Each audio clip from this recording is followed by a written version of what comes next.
welcome. It's really exciting to see all of you come out, and everybody has a keen interest in bears. This is really, really exciting. The Dummerston Conservation Commission has a, really our goal is to educate people in the Dummerston community and the broader community about the wildlife and then all the natural resources of our area, because all of us need to be making decisions as we go forward. In order to make good decisions, you have to know what you're talking about. So that's what all of these are aimed at. We have a basket here, so if you can help us with the costs of the videotaping and other costs related to having these kinds of programs, you can put in some money. And I asked, I think, all of you how you found out about this.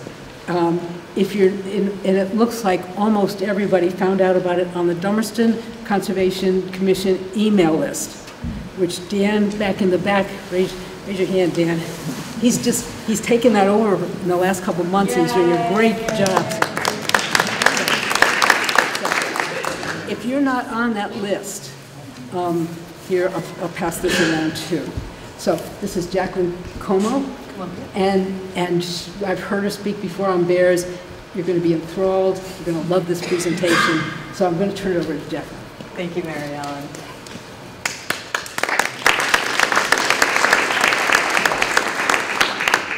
Great. So thank you all for taking the time to come and listen to this talk. My goal is to give you guys some information so that you better understand the ecology and behavior of bears, and so that you can also kind of take some of that information home with you and kind of participate in our conservation program for black bears here in Vermont. So before I get into the details of bears, I just briefly want to talk about what the Vermont Fish and Wildlife Department does. So I am a wildlife biologist with the Fish and Wildlife Department. Our mission is the conservation of Vermont's fish, wildlife, plants, and their habitats for all the people of Vermont. So that's a big responsibility. We have detailed management programs and conservation programs for individual species all the way up to natural communities. But unfortunately, we don't have the resources to have really detailed conservation plans for every species in Vermont. But black bears are one of those species that we do choose to prioritize. So we know that in order to have a healthy, successful black bear population here in Vermont, our bears need to have access to a variety of types of wetland habitats. They need to have access to what we call young forest habitat, so those really shrubby kind of areas where there's not a lot of mature trees. You have lots of raspberries, blackberries, chokecherries, apple trees, and places like that. And then they also need access to mature forests in order to get the nuts that they need to eat. There's lots of insects typically in mature forests with all the decaying wood and trees. And then they also need a connected landscape. So they need to be able to travel across the landscape to be able to access those wetlands, those young forests, and those mature forests. So in order to have a healthy bear population, we need to make sure we have all of those features on the landscape. And so if we're doing that well, it means we're also providing those habitat types for all of the other species in Vermont that also rely on them. So why we prioritize making a specific conservation plan for black bears is because we're treating them like an umbrella species for a lot of Vermont's other wildlife species. And so we have kind of a four-pronged approach to conserving and managing bears in the state. One, we oversee the state's bear hunting season. And so we work with bear hunters to collect data from the bears that they harvest. And that information helps us generate population estimates. So basically it helps us kind of get an estimate of how many bears there are in the state, and then we can track that number over time to see, is our population increasing, decreasing, or stable. We also have a lot of efforts going into habitat conservation. And so this involves actively purchasing lands and putting them into conservation. It involves management plans for state-owned lands to improve habitat conditions for wildlife, including bears. And then it also involves working with private landowners to give them technical assistance on how they can manage their lands for wildlife. We occasionally engage in research projects. Typically, the research that our department has done here in Vermont is focused on understanding how human landscape changes or changes to habitat or development impact black bears. And then an ever-increasing part of what we do is helping the public deal with conflicts between people and bears. And that's really what I'm going to focus on tonight. So this four-pronged approach has been successful here in Vermont, but to really have a healthy black bear population and to make sure Vermont is a good place for our bears to live, it takes more than just the Fish and Wildlife Department. It really takes participation from all of Vermont's residents. So that's my goal tonight, is to give you guys some better information so you can take a more active role. I think the most important step is to just get more familiar with bears, to have a better understanding of their ecology and their behaviors, and then to understand what you can do to help keep bears wild. And really the key to that is how we can secure human foods and attractants. And then the third step is just thinking about conservation and managing our lands for wildlife. So let's start with getting to know bears. Bears perceive the world through their noses. So all of us in this room, we perceive the world primarily through our eyes. But bears, their strongest sense is their nose. And so they're really seeing the world through their nose, which is a little abstract for us to think about. But it's important to remember when you're thinking about bears. They're also a relatively long-lived species. Bears have been documented living well into their 30s. They're also a relatively intelligent animal, so they're capable of learning from their life experiences. They've shown to be good problem solvers.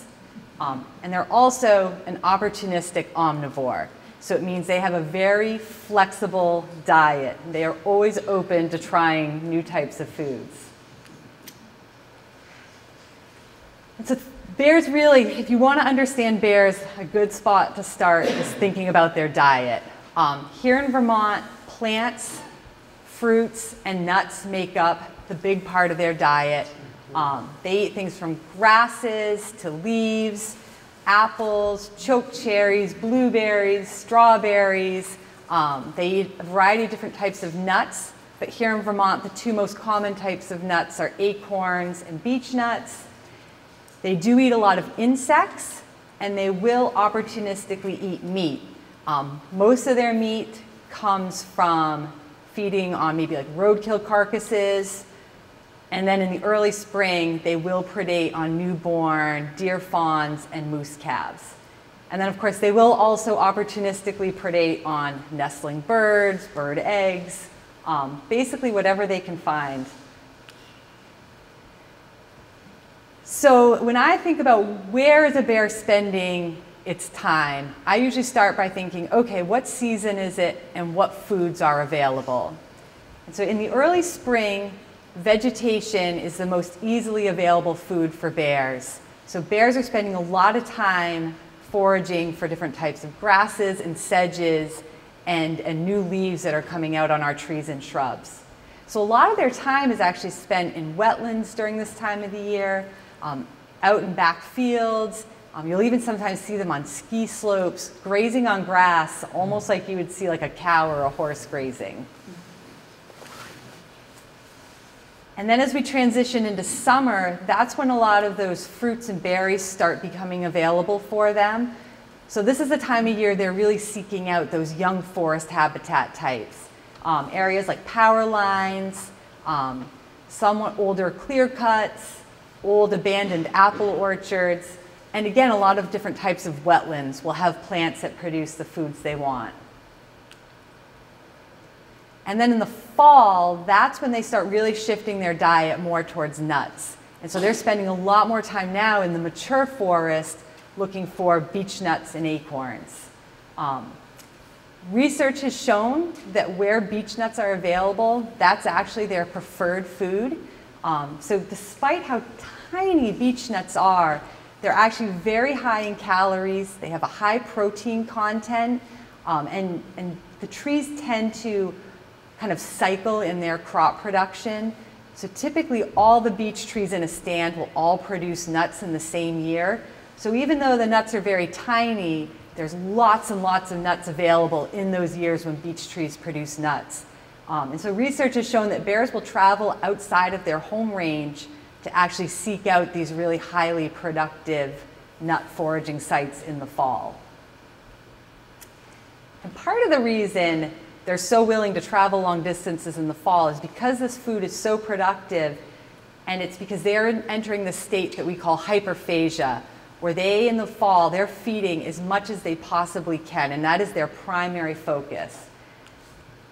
And that's because they know come winter, food is not going to be available anymore. So in the fall, they are trying to pack on as much fat as they can, because sometime usually between mid-November to December, they're going to enter a den for the winter and stop eating until late March to mid-April when they come out again in the spring. So the fall is a critical time for them to put on enough weight so that they can survive that hibernation period without eating. And I should just say, these are a couple examples of the types of denning structures that bears will use. Folks always like to ask, like, where do bears den? And it's anywhere. Each bear kind of seems to have its own preferences, but you'll find them denning inside big cavity trees like this, under brush piles like you can see in this picture, sometimes in rock holes, and then sometimes just under a single log laying in the woods we've seen before too. So they're pretty flexible, it seems, in terms of what they'll select for denning structure. And they typically select a different den every winter. So I'm going to briefly go through kind of the life cycle of a bear. I'm going to go over a 2-year period from the perspective of an adult female. So we'll start with the winter. She entered her den, let's say in mid-November. She's actually pregnant when she enters her den. And usually this time of year, females start giving birth to their cubs. They'll have a litter from 1 to 3, and a really fat, healthy female may have as many as 4 cubs. So she's giving birth in this kind of quasi-hibernation state. The cubs all winter, just like any newborn baby mammal, are basically just nursing and sleeping all the time. So they're kind of curled up, staying warm, close to her body. And then usually by the first, second, or third week in April, 2 things happen. Our snow is finally gone, and food is starting to become available again. And 2, those little cubs have finally grown big enough and strong enough that they can start walking around with their mother. And so the family will leave the den, and she'll start cruising through her home range very slowly at first, because it's hard for them to keep up with her, searching for those springtime foods that they need. So typically, like I said earlier, in the spring, they're going to start visiting those wetlands within her home range, or other small kind of grassy openings where there's a lot of green vegetation. And then as they transition into summer, she's going to start taking them to some of those young forest areas where they can find lots of fruits and berries. And then as it comes into fall, she's going to start taking them into those nice oak and beech stands where they can find a lot of nuts as she starts entering that hyperphagia stage. And so through this whole process, these cubs are traveling with their mother, and she basically has 2 responsibilities: to keep them alive, and she's teaching them what is food and where to find food during the different seasons. And then as we approach winter, the whole family will enter a den together. And so here's an example of an adult female that we have collared down in Reedsboro, Vermont, as part of a research project we're doing. These yellow circles represent GPS locations collected by her collar. This blue outline kind of gives you a rough representation of what we consider her core home range area. And for an adult female, you know, those core home range areas are relatively small, maybe like 5-ish miles or so. But last fall, there was very little good food in her home range. So mainly in her home range, it's beech trees. And last year, the beech trees produced really 0 nuts. And so typically when that happens, bears that live in this very southern part of the state, we've seen that they will drop down into Massachusetts, where acorns are more available. But they'll typically hang out right here in this northwestern corner. But last fall, those oak trees also didn't produce nuts. So this bear ended up traveling all the way down to southern Massachusetts, where she spent about a month, presumably foraging on acorns. We never drove all the way down to see how productive the oaks were down in southern Mass, but we can assume it must have been decent because that's where they stayed. And then by late October, she made her way back up to her home range. And through this whole process, she had 1 to 2 cubs traveling with her. So I like to point this out to folks to show that they really are willing to travel long distances to find good food in the fall. And again, even sows with little cubs will do that. And again, thinking that this is a learning experience for these cubs, again, on how to navigate across the landscape and where to find good foods. Okay. So like I said, they have all entered the den together as a family. And then that next spring, again as a family, they emerge from the den. Again, they're going through that same routine, hitting the wetlands, looking for vegetation to eat. And then at some point in that transition from spring to summer, those cubs, who are now yearlings, will disperse from their mother. We don't know exactly what initiates that action. Most likely, though, it's initiated by mom starting to push them away and chase them away. And this is because, probably at least partially because, she's now coming into estrus, meaning she's now ready to breed again. And so usually in the early summer, that's kind of the peak of the breeding season for bears here in Vermont. And I show these pictures up here. So these were collected as part of that same research project we have going on. And so you can see in the upper picture, the bear with the yellow tags, that's the adult female, and those are 2 of her yearlings with her.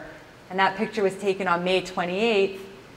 And then the bottom picture, that's the smaller bear, is that adult female, again, but that bigger bear is a mature boar, and that's June 17th. So at that point, she had kicked out those yearlings and she was now traveling with that adult male.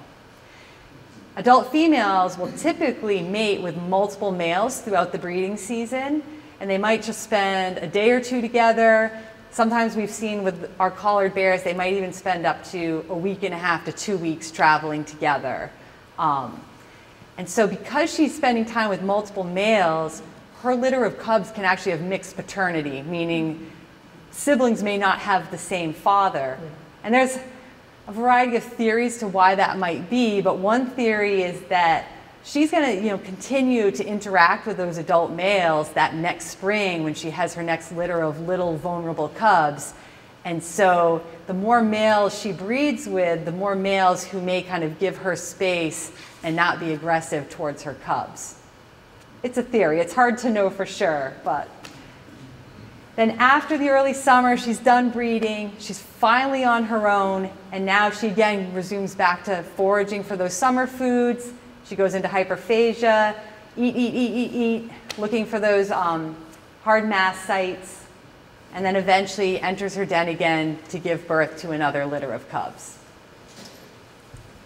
So I wanted to show a couple examples of male behavior during the fall as well, just to show it's not just females with dependent cubs that are willing to travel long distance to foods. This is a male who we've had collared for a number of years. His core home range area is over on this side of the map, kind of from Bennington to Searsburg down to North Adams, Massachusetts. And a couple falls ago, he kind of randomly made this huge eastern movement over the course of a month, stopping to feed along the way. he hit the busy edge of Brattleboro and immediately turned around, started moving west again. But again, he was in no rush, kind of feeding along the way, and then eventually came back down and found a way to cross. This is Route 8 and 100 right here. Found a way to get back across the road and went back into his core home range. And then one more example of another male bear that same fall. His core home range area, again, was over here around Bennington and up into Woodford. In mid-October, he started making a movement that just kept on going up around Somerset Reservoir. Eventually, he dropped into the valley to cross Route 7 in Sunderland.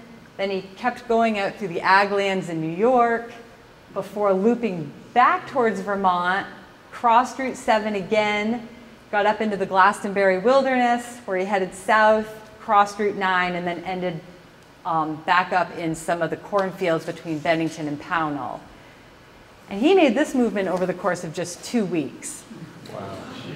And so, again, I just think it's important for people to see, like, these animals are capable of making some really impressive long-distance movements. I think a lot of folks, when they talk to us about, their interactions with bears, they'll talk about, oh yeah, we see the same bear, it's kind of just hangs around in our town or our community.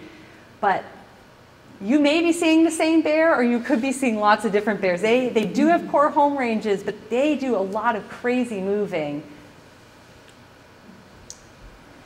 And so that kind of segues us. So that's kind of giving you guys the baseline understanding of some bear behavior and ecology. And so now we're going to kind of shift gears and start talking about what causes us to interact with bears at a more frequent rate. And so like I said earlier, bears are opportunistic omnivores. We are also opportunistic omnivores. So a lot of the things that we eat are palatable to bears.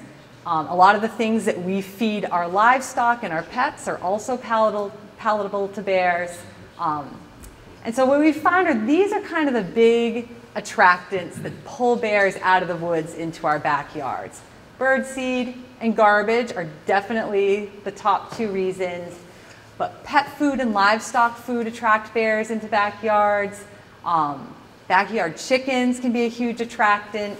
Beehives and corn all tend to draw them in.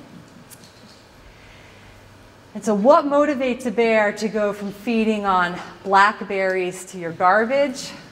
It's complicated, but a few key reasons are just the availability of those natural foods. So in some years, conditions happen where the blackberry crop fails or the oak crop fails, and so there's just not much natural food, and so they need to start looking and being creative and finding some alternative foods. Bears are also just naturally curious about discovering new, better foods. And then habituation or food conditioning can also play a role in this. And what I mean by this is that over time, a bear may learn, like, it's pretty easy to find a really fatty, high-calorie meal if I just keep hitting these backyards. Nothing bad happens to me, and it's a lot easier than going out and foraging through the oak forest trying to find acorns. Or even during the spring, it's a lot easier than going out and eating grass. And so, like I said earlier, they're long-lived, they're learning from their life experiences, and those experiences can lead to this condition of habituation or food conditioning. So, we're going to start by talking about bird feeders.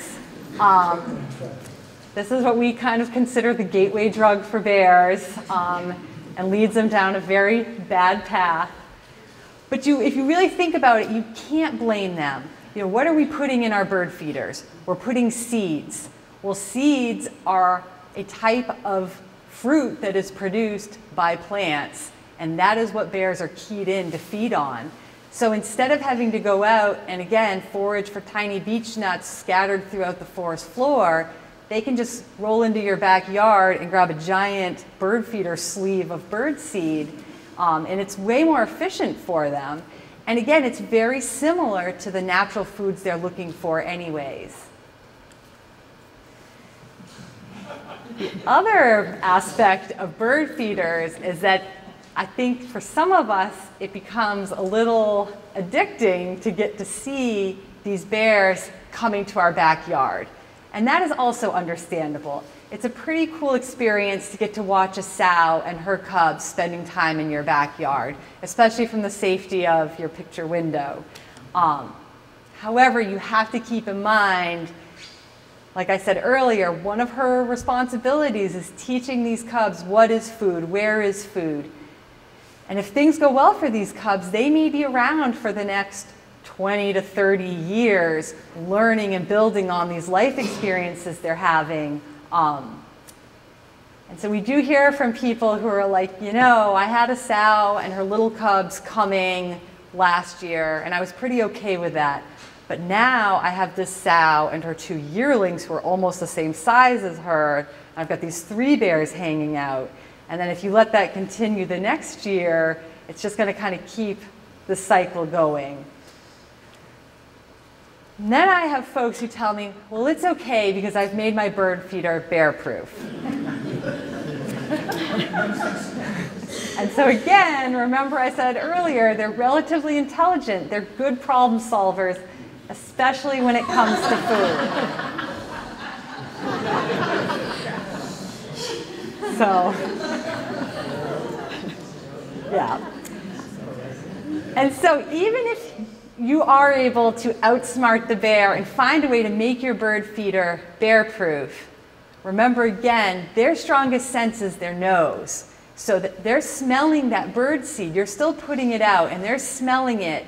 And if that bear is confident enough or has had enough life experiences to make it comfortable to come into your yard, or natural foods happen to be poor at that time of the year, and it comes into your yard, okay, I can't figure out how to get this bird seed.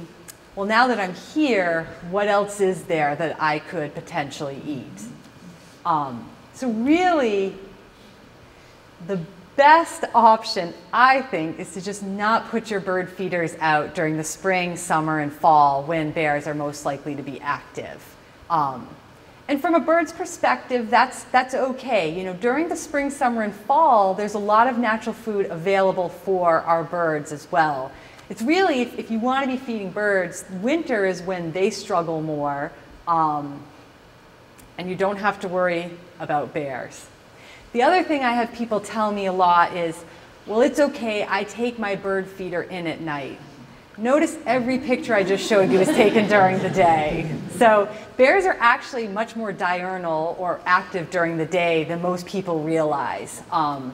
So taking it in at night, and I'll say to that too, we've seen with some of the research that we've done and what other states have done, is bears tend to shift their activity to night when they're coming in backyards. When they're out in the forest, they're very active during the day, but when they want to be feeding in backyards, a lot of bears do that at night because they're trying to avoid us. They've learned that we're not around at night, so that's the safe time to come into our backyards. All right, so now let's talk about garbage. Garbage is more complicated. I feel like bird feeders, there's a simple solution. We don't have to put feeders out. So you can choose not to feed the birds. We all generate garbage though, and there's really no way around that. So it is a trickier thing, and again, keeping in mind a lot of the foods we eat and throw away are things that bears are interested in eating as well. So again, this takes a little more effort on our part, but there are ways to limit the chance that a bear is going to come after your garbage. You don't want to have these kind of free-for-all garbage cans just sitting out in front of your house or at the end of your driveway. You don't want your garbage cans overflowing. You really want to go out and purchase a good quality garbage can. There are manufacturers out there who make bear-proof garbage cans. These cans are actually tested by bears. They bring them to captive facilities. Unfortunately, they are relatively expensive compared to your average garbage can, and they can be a little bit hard for us to purchase. A lot of these manufacturers are focused or centered more out in the western US and Canada, where grizzly bears are more of a problem. But it is possible to get one of these. You can also kind of make your own bear-resistant garbage can. You want to make sure you're purchasing a really thick, heavy-duty plastic can or a thick metal can. And then there are ways to kind of secure different types of latching mechanisms to your can so that you can lock that lid on top. And I actually have a handout over in that table that kind of gives you some ideas on how you can do that. So still thinking about garbage, dumpsters are another big issue. Not all of us have a dumpster in our backyard, but as a community, we usually have at least a few businesses that have dumpsters. There are folks who do have dumpsters on their private residence. And the key here is to make sure it is a bear-proof dumpster, to talk to your dumpster company and request a bear-proof dumpster. And what that means is it has to have metal tops and doors. It cannot be a plastic top dumpster, or you will get what's going on up in that picture where the bear is going to climb on top and start giving chest compressions to your dumpster until that plastic collapses. And we've seen that numerous times. You'll see at big males where they're able to just peel and rip a hole in the plastic, chew holes in the plastic. So it has to be metal. And it has to have some sort of locking mechanism, whether that's these bars that slide across, or get a nice tight chain with some sort of latching mechanism. And then the big key to bear-proof dumpsters that people often neglect is that you have to use it properly. You have to actually use those locking mechanisms every time you open it. You've got to make sure you leave it closed and locked. And then odor control is the other big thing with any type of garbage. Once a bear knows where your garbage is, that's when it really becomes a struggle. It is so much easier to be proactive and take these steps before you have a problem. So again, start off with a bear-resistant container. Store your garbage in a shed or a basement if you have that as an option, or in your garage with the garage door shut. Make sure you're going to your dump or transfer station as often as you reasonably can. If your garbage is particularly stinky, try to go more often, or again, try to store it in a secure location. If you have really smelly food scraps, you can put them in your freezer until you go to your transfer station. We also recommend to people, if it's really stinky and you know there's a bear hanging around, you can take a rag and soak it in ammonia and put it around the rim of your garbage can or in your garbage can, or maybe on like the door frame or windowsill to the shed where you store your garbage. It takes a little bit of work, but I really strongly recommend you take these steps before you start having an issue, because once the bear knows the garbage is there, all these little tricks, they don't care. They're going to start being more persistent to get at that garbage. And that's where we start having issues with bears breaking into people's sheds or garages, or starting to even get aggressive about defending the garbage. So people start having these like face-offs with bears over their garbage can. So if you can, just avoid the situation. So that brings us to composting, which with the new composting law, this is going to become probably a bigger issue for folks and something we're all going to have to start thinking about more. Odor control is the key to this. So just like with the garbage, if you can control the odors so that the bear just doesn't find your compost to begin with, isn't drawn into your yard to begin with, you're going to be in much better shape. The recommended compost recipe is 2 to 3 parts brown materials. So wood chips, sawdust, dry dead leaves, ripped up paper bags, whatever you need to do. and then only 1 part green material. So that's like your food scraps or your fresh lawn clippings. You want to avoid meat and dairy, and you want to avoid letting that compost get too wet and smelly. They do make bear-resistant composters. They are expensive. This Jora tumbler is an example of one.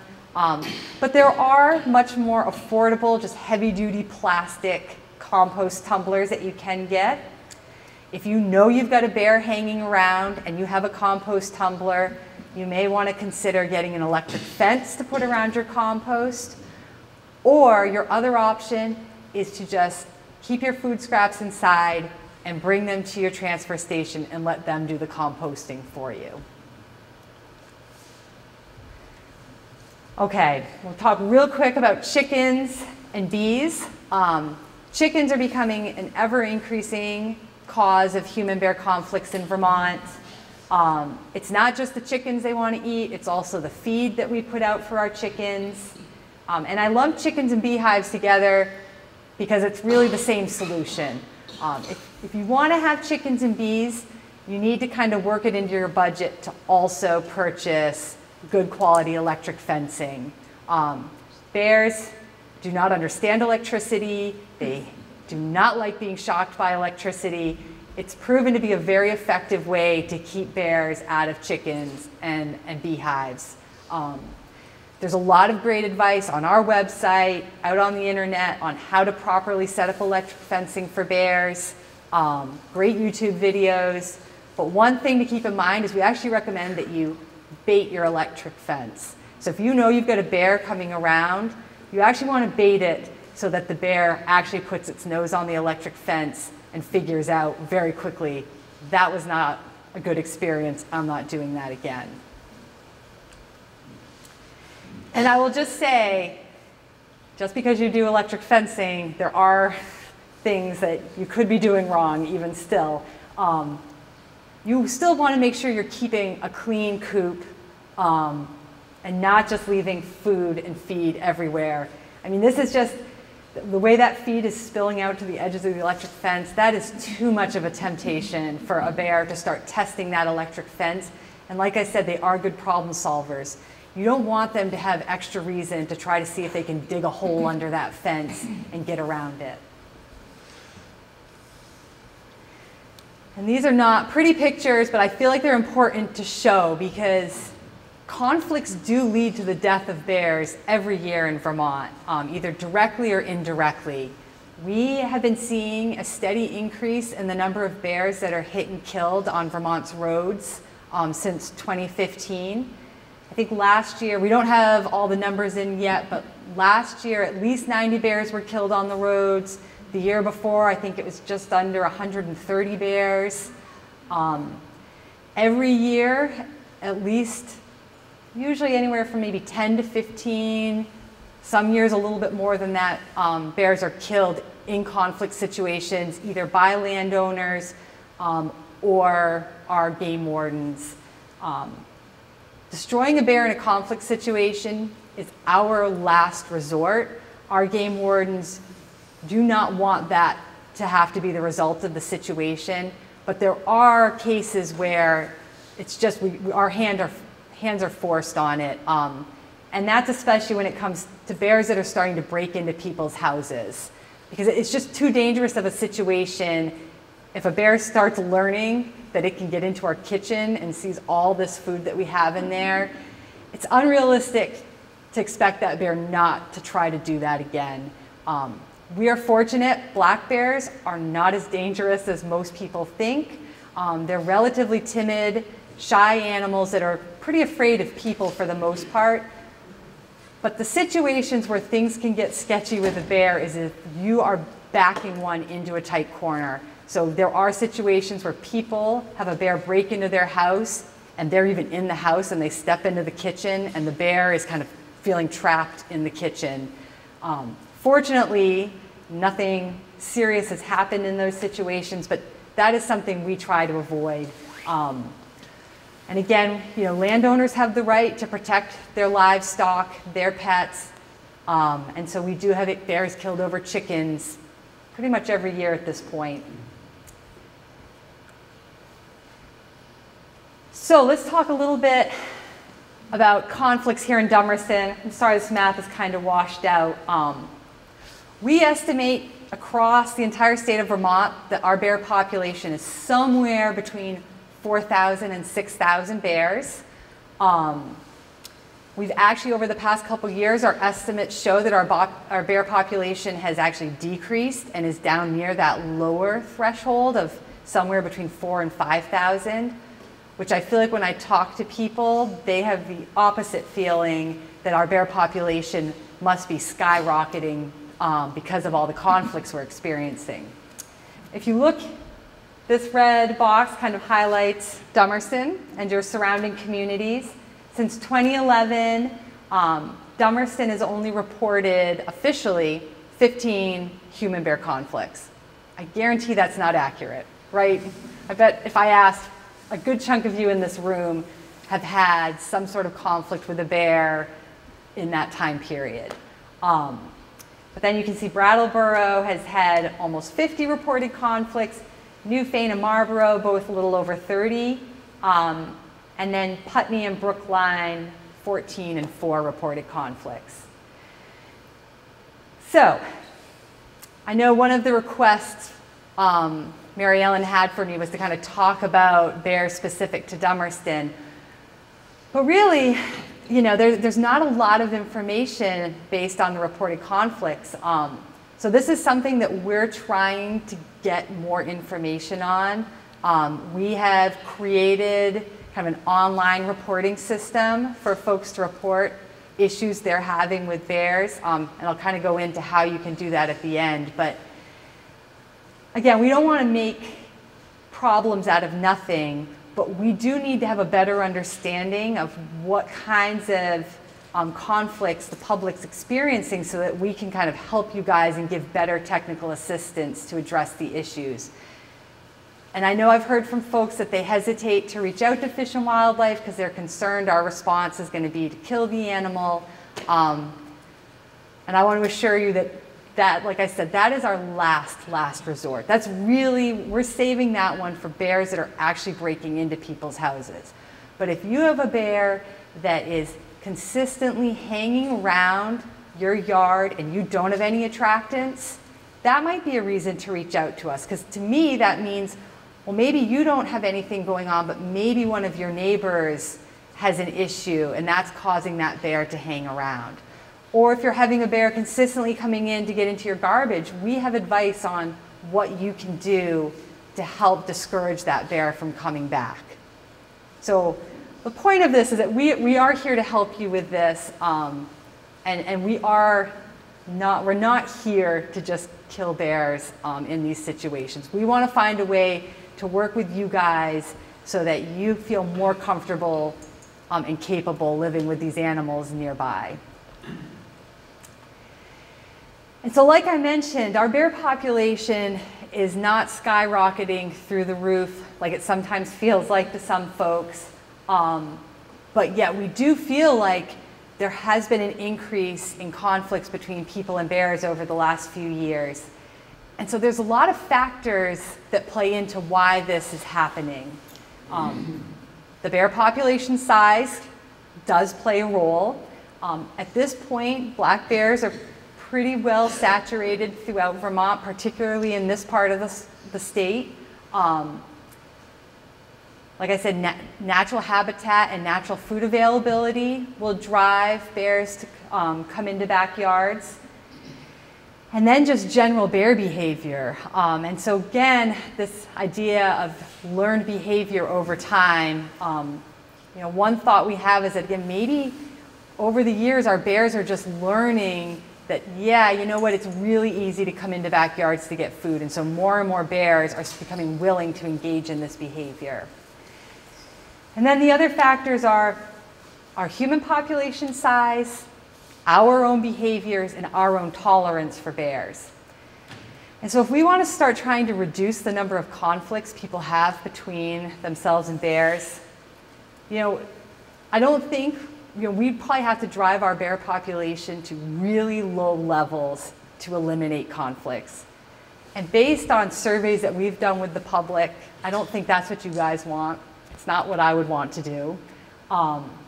We're already doing a lot to make sure there's natural habitat available. But like I said, there's just natural factors that happen that dictate how much food is going to be available each year. And we don't have much control over that. There are management techniques to try to get bears to change their behaviors. Those techniques sometimes are successful, but very often are not. I mean, trying to get an animal to not do its natural behaviors is kind of like just an uphill battle. However, human behavior and tolerance are two things that we do have some control over. Again, it can be hard to make changes, but they can have real impacts on our ability to live with these animals. So, if you are interested in making some of these changes, here's just kind of a friendly reminder of kind of the key things to consider on your own property. Only feed birds during the winter months. Take steps to keep your garbage secure, storing it in some sort of bear-proof container or structure. Try to control your odors. Use electric fencing when necessary. If you have fruit trees or a big garden, make sure you're harvesting your fruits and vegetables promptly.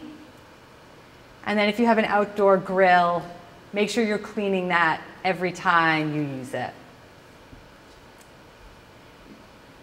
So, if you need more assistance dealing with a bear in your backyard, there's a few steps you can take. You can go to our website. If you go to our website, there's the Learn More link. And if you click on there, you can find Living with Wildlife and then Living with Black Bears. And on that page, you can find where you can report to us if you're having a conflict with bears. It's a pretty simple reporting system, and it just asks for a few key details, and then it'll ask you if you want to be contacted back. So again, if you're having a real problem and you want one of us biologists or your game wardens to get in touch with you to give you help, this is a good way to reach out. Or you can just submit the report and say, no, I don't need anyone to call me back. I just want to make you guys aware. There's advice on bear-resistant trash cans on our website, advice on electric fencing. I meant to bring a copy and forgot. This book, Living with Black Bears Handbook, is a really great resource. And if you guys already don't have it in your town library, I'd recommend looking into getting it. It's a really wonderful book with a lot of great information about bear ecology and behavior and ways to prevent conflicts on your property, or even if you want to start thinking more from a community perspective. And so again, I just want to reiterate that your actions can make a difference, and so there are some pretty simple steps you can take to be a good neighbor to your black bears. And then I also want to make a quick plug. A lot of the work that we do is funded through hunting and fishing and the hunters and anglers who participate in those activities. However, we are trying to also do a lot of work for other species and habitat beyond just those species that we hunt and fish for. So there are two avenues if you don't hunt or you don't fish, but you'd like to contribute to the conservation work we do. We have the Vermont Habitat Stamp. That money goes back into our habitat program for conserving and managing land for wildlife. And then we have the Non-Game Wildlife Fund, which you can fill out on your tax form, and it takes a small amount out of your tax return, and that goes into our non-game program, which is focused on conservation efforts for rare, threatened, and endangered species in Vermont. And with that, I would love to open it up to questions and kind of help answer any burning questions you may have. Yeah. How many different kind of bears do you have, and which ones are dangerous? So here in Vermont, we only have one species of bear, and that is the black bear. And they are the least dangerous. So really, like I said earlier, they're pretty shy, they're pretty secretive for the most part, and they want to avoid us. And they're usually very good at avoiding us. Yeah. in your discussion about the life cycle of the bear, does the bear only go into estrus? Does it go annually, or does it go every 2 years? Every 2 years, every other year. Okay. A female can go into estrus every year, but that happens because her cubs died in that first year of their life. Yep. Could you talk some more about the way the bear smells or uses that sense? Yeah, I mean, it's a hard thing to know exactly, but we do know that their sense is their strongest one. Their sense of smell is their strongest one. We know bears do a lot of marking, so they do a lot of rubbing on trees and biting trees. And where one bear will mark on a tree, we'll see other bears marking on that same tree. And as best we can tell, they're communicating by leaving scent behind that then the other bears that live nearby are kind of checking out. Do you have any other specifics on it that you're thinking? Do you know how far they can smell? Or? I don't know that off the top of my head. It's something that may be known, but it also might not be. It's kind of one of those hard things to learn. But the best we can tell, it's pretty far distances. It's much farther than we can. So it's kind of on a different level than what we're used to experiencing ourselves. Well, this time of year, what would cause a bear to not be in a den? Yeah. To insure? No, so we've been actually getting lots of reports of bears still active throughout the early winter so far. And really, it's food availability that will drive them to stay active into the winter months. So this past fall, the beech nut production was amazingly good, and the acorn production was really good. So there are a lot of acorns and a lot of beech nuts available. And in other years where a lot of those nuts are available, we'll typically, by this point, have enough snow that even though they're still on the ground, it's just too hard for bears to get at them to stay active. So it's not worth it anymore, and they'll go into their dens. But this year, snow has been so kind of inconsistent that some bears are deciding it's worth it to stay out and keep eating food. So we do recommend, we give that recommendation, it's safe to feed birds in the winter. However, if you see a bear active or you've heard of a bear active in your neighborhood, we recommend you take your feeder down for at least a couple weeks, because if they're getting bird feeders consistently enough, that sometimes can be enough to keep a bear active. And I'll say, though, it's typically just the males that are still active at this point, because remember, those females, pregnant females are giving birth right now, and then females with yearlings, we get reports sometimes of them staying out into the winter, but I think it's just a little harder for the whole family to find food. Those cubs or those yearlings are still a little more vulnerable, so it typically seems to be males. What's the protocol for encountering a bear in the wilderness? Yeah, so if you're out walking a trail or kind of bushwhacking through the woods and you see a bear, the best thing is to just stop and kind of observe the bear for a minute. If it seems like it's heading in your direction, I recommend that you just say, "Hey bear," and kind of wave your arms. Typically what they'll do is they'll stop and they'll kind of look at you. And if the wind is right and your scent is blowing to them, they'll kind of like, you'll see them kind of winding or putting their nose up in the air.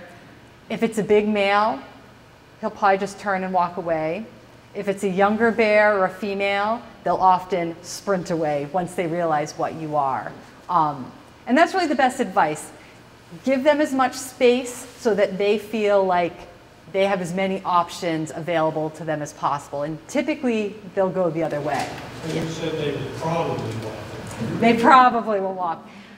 I will say bears are individuals. And so I cannot guarantee what every bear would do in every situation. But I know in my own experiences, outside of some of the research effort I've done where I'm like actively trying to find a bear, at least half a dozen times I've just randomly bumped into bears in the woods. And a couple times I've just stood quietly and watched it walk away, and it never indicated that it even knew I was there because the wind was blowing in the right direction. And then every other time I've spoken and waved my hands like that, and they've ran away.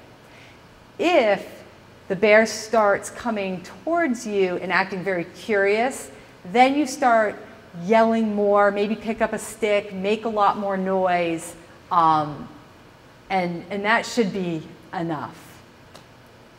But if you are uncomfortable with the idea of bumping into a bear in the woods, though, you can purchase bear spray, which I should have brought one of those as an example, but it's basically a pepper spray. The cans are about this big. You can wear it on your belt or on your backpack. And honestly, if you recreate in parts of the country or Canada where there are grizzly bears or brown bears, pretty much everyone carries that because brown bears are much more aggressive than black bears. But it is something that is a kind of safe option if you are uncomfortable with the teeny, teeny, teeny chance you might interact with a bear that's a little... It's that effective. It's very effective. Researchers have shown that it's more effective than carrying a firearm with you. But I will say again, black bears and people live in such close proximity to each other. There are so many people living in black bear country and so many black bears living in human country, and there are very, very few dangerous interactions and very, very few fatalities. It is such a rare thing that it's really not something that I think you need to be worried about. But like I said, I cannot guarantee every situation. So that's an option. Yeah. What does Vermont have for rehab services or relocation? So I mentioned there are options for trying to modify bear behavior in conflict situations. And relocation is one of those options. We do not do it here in Vermont. One, I showed you those maps, how far bears are willing to travel. They're very good at homing back to where you took them away from, especially adult bears. And so kind of the recommendation is that you have to take them like 100 miles from where they were. In a small state like Vermont, that's pretty difficult. If it's truly a bear that is so food conditioned that we need to move it from a community, there's really no place we can take it in Vermont where it's not going to be potentially in someone else's backyard. So we don't move them. The rehab situation, we do not have any bear rehabilitators here in Vermont, but there is the Killam facility in Lyme, New Hampshire. So Ben Killam and his sister Phoebe Killam, they will take orphaned cubs, and they have a very well-proven system for getting those cubs up to yearling age when they can then be released back into the wild. So not this past fall, but the fall before, natural food availability was terrible all throughout the state. And we had lots of situations where cubs were getting either abandoned, harvested by hunters. Typically our sows are less susceptible to hunting because they're a lot more cautious. They're not active as late into the season. But that year, for whatever reason, I think because they were so desperate for food, we had a larger number than usual of sows harvested. We had bears getting hit on the roads because they were just traveling like crazy looking for food. So we did send a number of cubs to the Killams to be rehabbed. And then the following spring, we brought them back to Vermont and released them back out on like state-owned lands. Where in New Hampshire are they? Lyme, New Hampshire, yeah. And they do some great work, and I think they've reached kind of nonprofit status, but I mean, they are doing this out of the kindness of their hearts. And yeah, so if you're interested, I recommend you look them up, and yeah, we're pretty lucky to have them. Yeah. Yeah, I wonder if you could tell us about in Searsburg when they put up the wind turbines. Yeah. There's a lot of beach up there, and my understanding is that Fish and Wildlife was against doing that. And my understanding is there was a study, maybe still ongoing, What's the status of that, and how do you do the monitoring in this study, and what's happening? So I'm actually the point person on that study. Oh.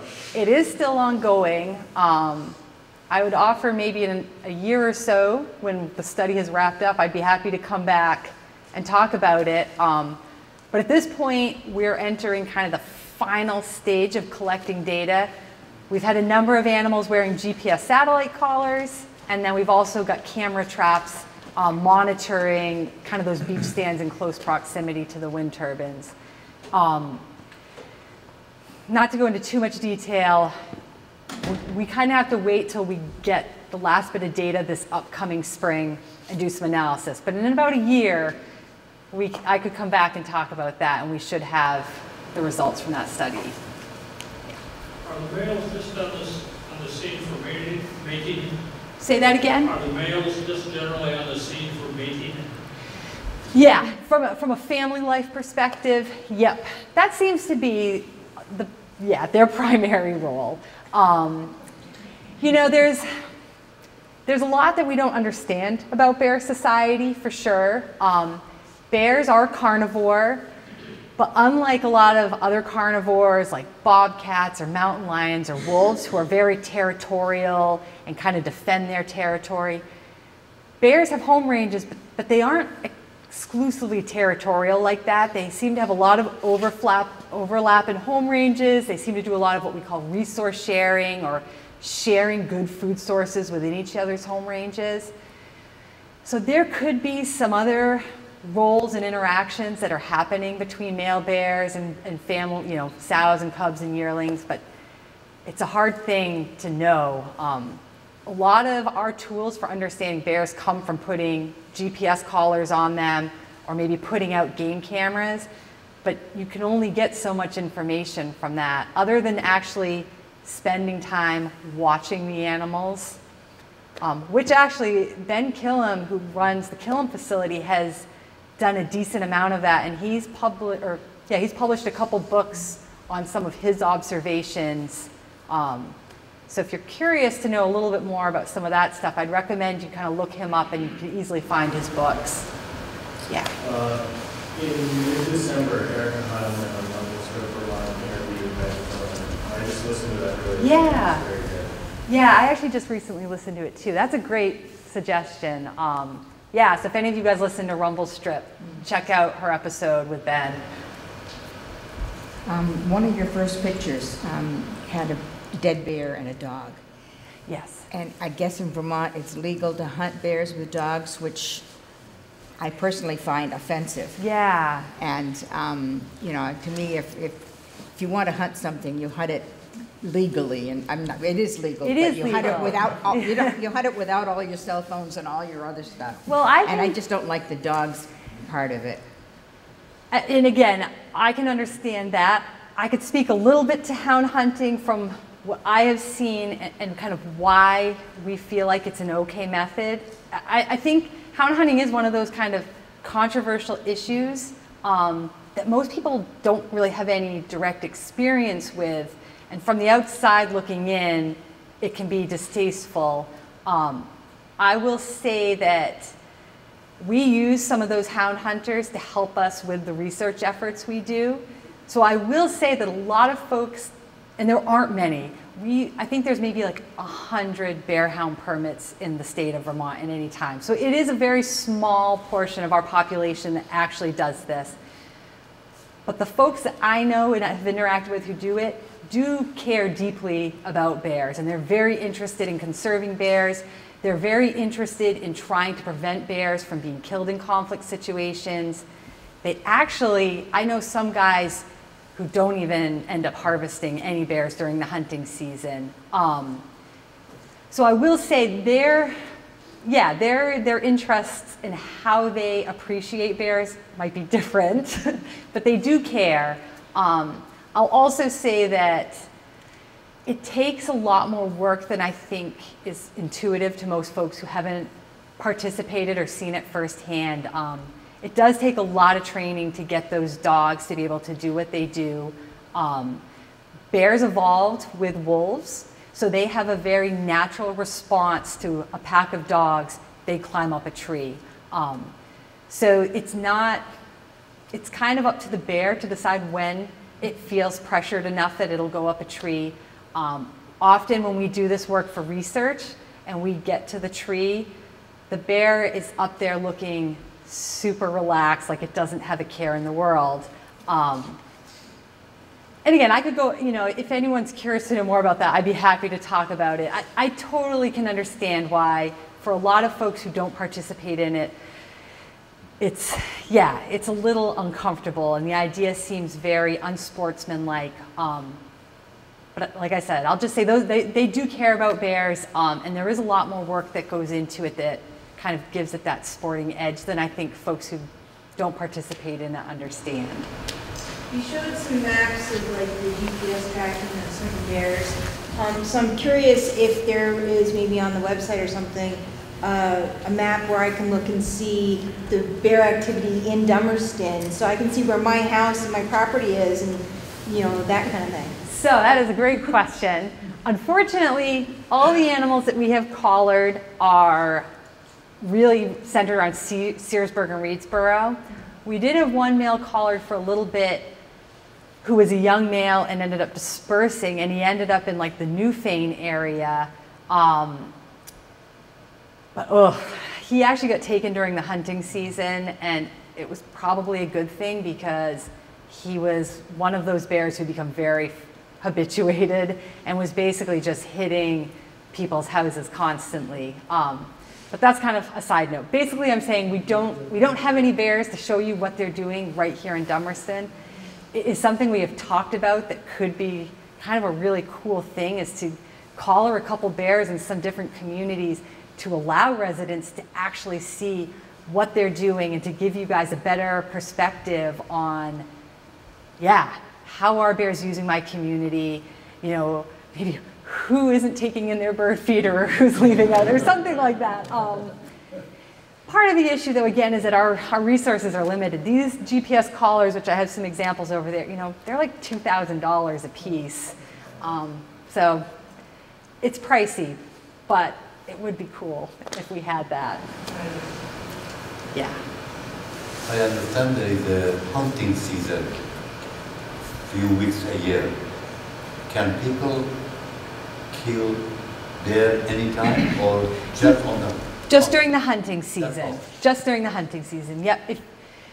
In some conflict situations, you can kill a bear if it's threatening your safety, your pet's safety, killing your livestock, trying to break into your house. But even then, if you have a bear causing a lot of issues, it's good to talk to your game warden before you take matters into your own hands to make sure you're within your legal rights.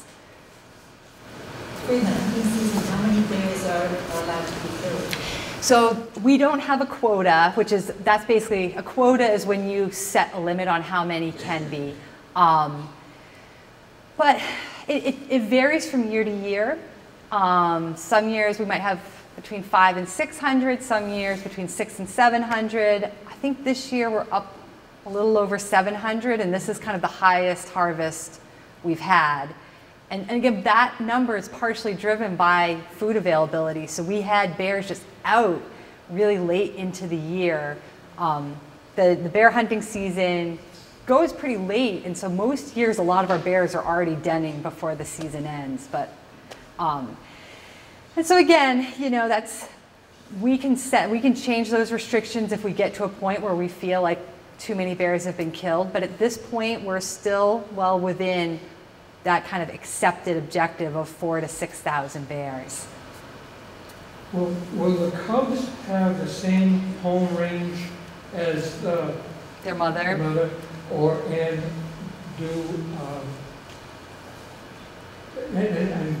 will multiple bears have a similar home range? The same home range? Yeah, so typically daughters will have overlapping home ranges to their mother. Sons or male cubs will disperse long distances and set up a home range somewhere far away.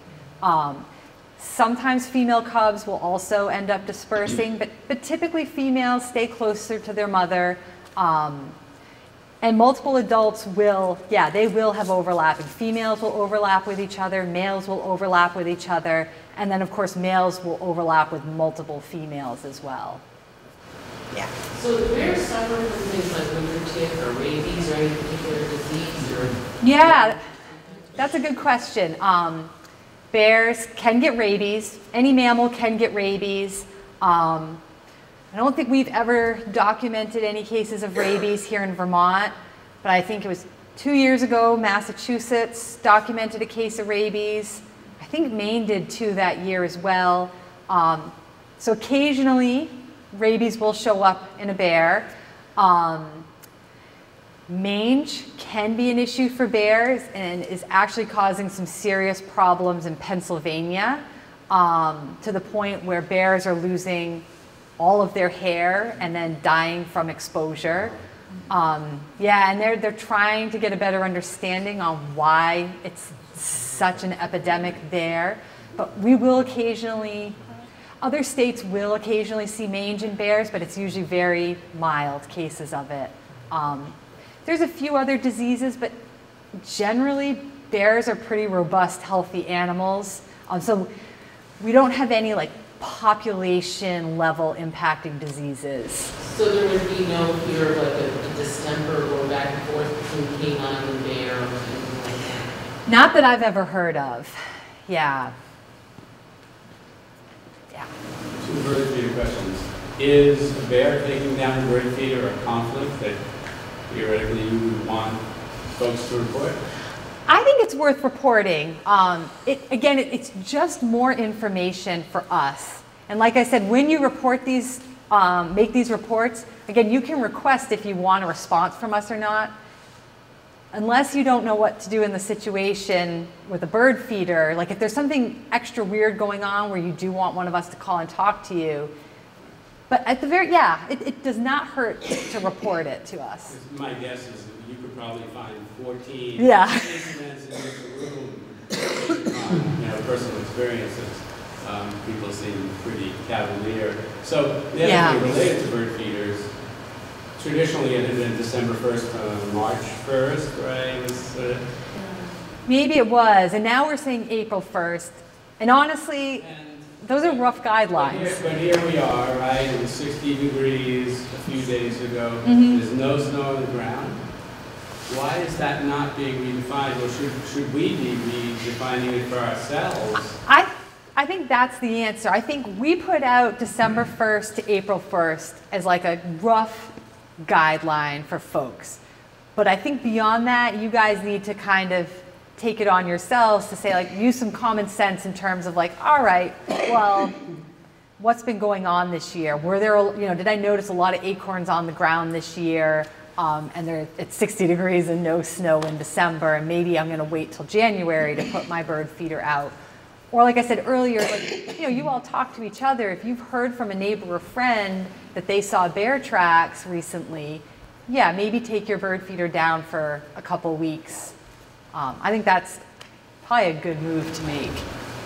On the page of bird feeder, how do you convince people to say they take their bird feeder and advertise and they don't have to worry, but there's bird feeder and the bears are already habituated and checking on it during the day, so taking it in. And that's a good point that I didn't bring up.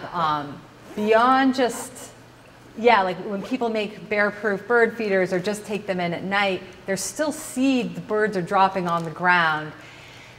And so, you know, and I've heard people say like, well, I bring it in at night and I've never had a problem with a bear. But kind of like I was saying with the garbage, it's better to be proactive and do these things before you have a problem. If you wait until the bear hits your bird feeder to take it in, well, that bear is going to keep coming back to your yard for a while to keep seeing if that bird feeder's back.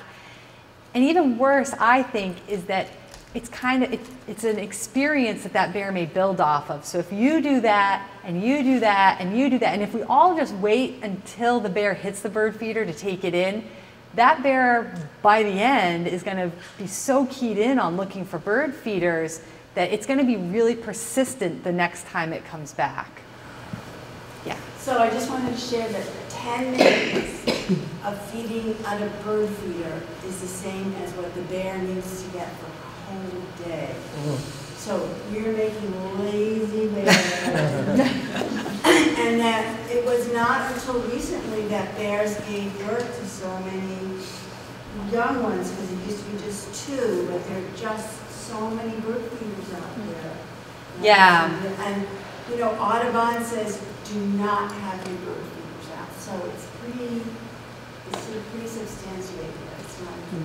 Yeah, thank you. My problem comes with big wheels and Audubon body. What's that?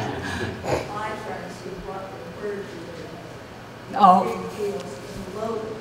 I know, and I think Audubon is, coming around to realize, because there's also issues with disease transmission for birds at bird feeders too, so, yeah. What were the potential issues that precipitated your study of this wind situation, and were any of those potential issues specific to bears? For the wind study we're doing? Yeah, so like this gentleman said, the site where they built the wind farm was one of the largest concentrations of bear-scarred beech in southern Vermont. And so again, I was talking about the importance of beech nuts.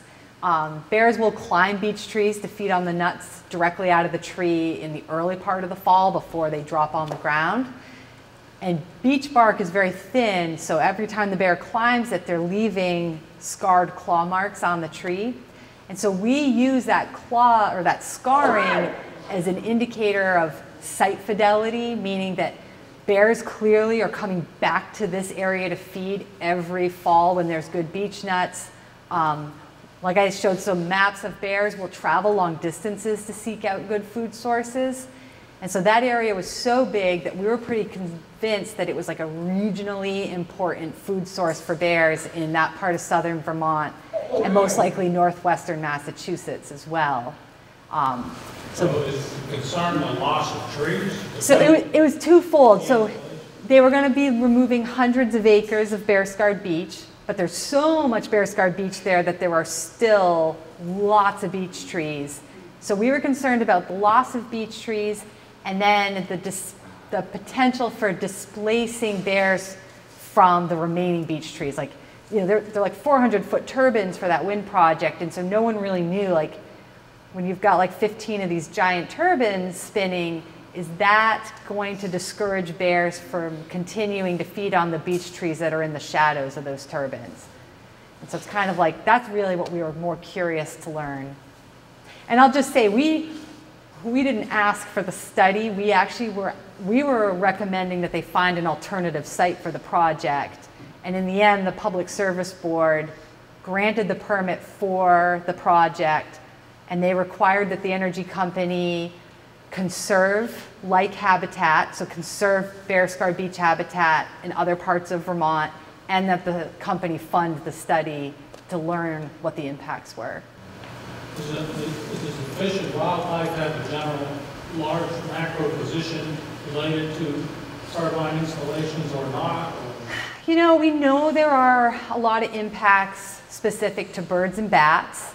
And so we do have some requirements for energy facilities in terms of like curtailment to be accommodating for times of the year when birds and bats are migrating. But to the best of my knowledge, we're kind of taking it on a site-by-site basis at this point. Yeah. Could you speak for a little while about what's the optimal number of bears in Vermont?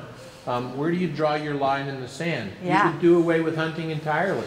What would happen? Yeah, we could. And so the optimal number of bears is based on what we call natural carrying capacity. So how many bears our habitat can sustain. But that is a hard number to know. You often know when you're below it or when you've way overshot it, but it's hard to know exactly what that target number is. And then the other thing we're aiming for is what we call social carrying capacity. So how many bears are you all comfortable living with? And so every 10 years, we do what's called a big game management plan. And bears are a hunted species. They are considered a big game species. So they are part of that big game management plan. We're actually in the process of writing one right now. And as part of that, we send out a lot of surveys to the public to get a feel of like, are you happy with how many bears you're seeing? Do you wish you saw more? Do you wish you saw less? And questions kind of along those lines.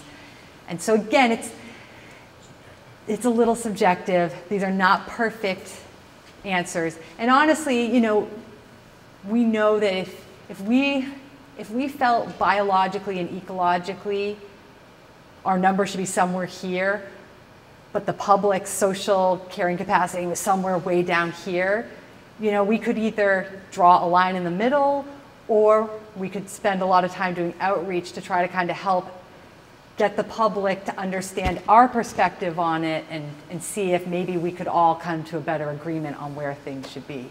But it's not a perfect science, but yeah.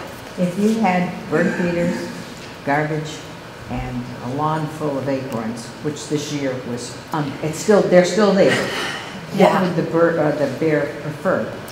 It would honestly depend on the bear. Some of those really food conditioned, habituated bears might go for your garbage and your bird seed. But I'll say we see other bears with some of our research where they've been, I will say in the part of the state where we're doing our study, and I hope this is true for the rest of Vermont, the vast majority of the bears we've collared spend very little time in or near people's backyards. The majority of their time, they are out feeding on natural foods. But occasionally, we have one or two individuals that we collar who spend more time near homes than the average of the rest of our bears. And even those bears, typically in the fall, if there's good beech nuts or good acorns somewhere, they're going back into the woods to feed on those. Really, we see the majority of our conflicts happening in the early spring and parts of the summer when really fatty, good foods are a little bit harder to come by. So I'd like to hope they're going to go for the acorns. I wish they would. They're hard to walk on. Yeah, right. Yes. So a lot of the evening is done on discussion of bear food contact. You started out the presentation with what makes a good habitat for bears, and wood and open and water sources. Which also make it effective habitat for folks in Dummerston. Yes. And you later had sort of book of living with bears. But I'm wondering how much your department is doing in terms of trying to improve habitat, maybe by encouraging beach planting on public-owned lands in the right areas, or in protecting corridors that bears are going to use. Because while we want to avoid the conflicts, we'd also like to live happily. Yeah. With wildlife, including bears. I think that's a great point. And honestly, I always debate how much habitat management to put in this presentation. I feel like the easiest take-home message for the widest variety of people are some of these backyard tips. But since you guys are all still willing to be here, I'm happy to mention some of the habitat stuff too. Habitat is probably the biggest focus of the Fish and Wildlife Department. Every one of our staff members, some component of their job involves habitat work. And so I'll say for myself, I work on the bear program, but I also work on our program with private landowners, helping them plan and implement management projects to improve wildlife habitat. So again, like we're all kind of keyed in on these habitat issues. So we are very engaged in trying to conserve land and work with partners to conserve land. We try to identify important corridors and connectivity issues in the state. We actively work with Forest Parks and Recreation to conduct management projects on state-owned lands to improve wildlife habitat, whether that is what we call like mass tree release cuts to help improve the growth of beech trees and oak trees to produce more foods, creating patch cuts or small clear cuts for that young forest habitat, and then even just some areas letting them grow if site conditions don't make sense to go in and actually log on them. So it is a really big focus, and it's honestly the big key for making sure that Vermont is a good place for all of us, but also for our wildlife. You know, the more natural food and the more natural space all of our species have, the happier and healthier they're going to be, the less conflicts we're going to have. And again, I focus this presentation on giving you guys tips you can do in your own backyard to prevent bears from coming in, but there's certainly lots of opportunities for everyone to get engaged in land conservation and land management, whether it's partnering with our department, your local conservation commission, your local land trusts, working with the Nature Conservancy or some of these other kind of bigger organizations that take on those efforts. Or simply if you own land and you don't currently manage it, reach out to some consulting foresters, reach out to your county forester to give you advice on considering what you could do to maybe improve conditions for wildlife. It's probably about the time that we should finish up, but I would say that there's a land conservation project going on in the northwest corner of Dummerston and into Brookline and Newfane, and we've already purchased 287 acres that's going to be kept, and we're working now on 626 acres that is contiguous with that. So eventually there'll be about 1,000 acres there. And one of the good things about it, there's wetlands, but it's also got power lines crossing it, and underneath the power lines is really good place for these berries and things to grow. So while there's a downside to those power lines, they make great views for people, but there's also all of these berries there and everything. The bears love it, and we see the bears all the time. Yeah, yeah, and I know there's some, birds will take advantage of nesting in that shrubby habitat. Yeah, there's 60 species of birds that have been observed in the power lines on the property. Oh, very exciting. Just to add to that, that's where our invasive plants grow. Yes, so yeah. conflict. So we're talking power lines. We want to pull the invasives. They want to poison them. So we're going to pull them, but it's a you have to watch land that. management is a constant struggle. It's work. So maybe you'll be here for a few minutes. Yeah. If you have other questions, come up. And I have some resources over on the table. Like I said, there's a lot of great information on our website. Any state agency's website that has bears in their state is going to have some great information if you're hungry for more. May I make a comment? Yes. Many, many years ago, first of all, I want to thank you for such a great lecture. I learned a lot. So many, many years ago, we used to put our garbage bags outside our door and go to bed. The next morning, take it down the hall, and one morning it disappeared. Tonight, I understand what happened. I solved the mystery.